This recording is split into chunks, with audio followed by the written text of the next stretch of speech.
An ongoing campaign of terror has been carried out against Christians across northern Africa in recent weeks, mainly by Islamic radicals. The attacks include the killing of several hundred Christians in at least 3 African countries, from South Sudan to Cameroon. And George, one nation where the church is facing a serious threat is Nigeria. Absolutely. Militant Muslims are waging an insurgency to try to overthrow the government and rid the country of Christians. Now human rights groups are asking the White House to stop the carnage. After losing ground in Syria and Iraq, the top general of U.S. Special Operations Command in Africa is warning that Al-Qaeda, ISIS, and other Islamic terror groups are now trying to take over parts of the continent's most populous nation. Major General Dagvin Anderson says Muslim terrorists have set their sights on Nigeria's southern and northwestern regions, and the U.S. is now sharing specific intelligence with the country. So this intelligence sharing is absolutely vital, and we stay fully engaged with the government of Nigeria to provide them an understanding of what these terrorists are doing. Their goal? Eventually turn Nigeria into a Muslim country and force Christians, who make up half the country's population, to either leave or convert. Christians are in the eye of the target, and they're coming after them. And the numbers are staggering. August 6th, Muslims stormed 4 remote Christian villages in Kaduna State, killing 22 villagers. July 24th, 21 dead, scores injured, and several Christian homes destroyed by militants. July 19th, 19 people killed when assailants armed with guns and machetes attacked a wedding reception. And the list goes on. Leading human rights groups say what's going on in Nigeria is a genocide. If you look at what's happened in the last 20 years, George, it's just massive number of attacks against Christians. Look, 50 to 70,000 have been murdered.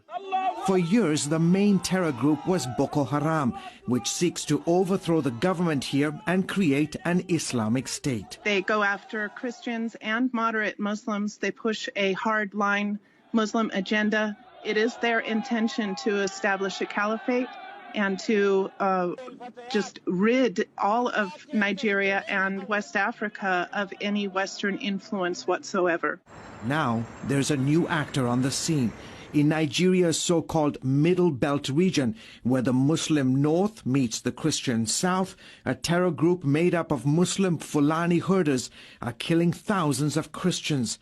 More than 1,400 Christians were hacked to death in just the first 7 months of 2020 by Fulani herders. Unfortunately, the secular media are quite often biased and trying to present this as a tribal conflict rather than religious. Nigeria's president, a Muslim, has so far done very little to stop the bloodshed.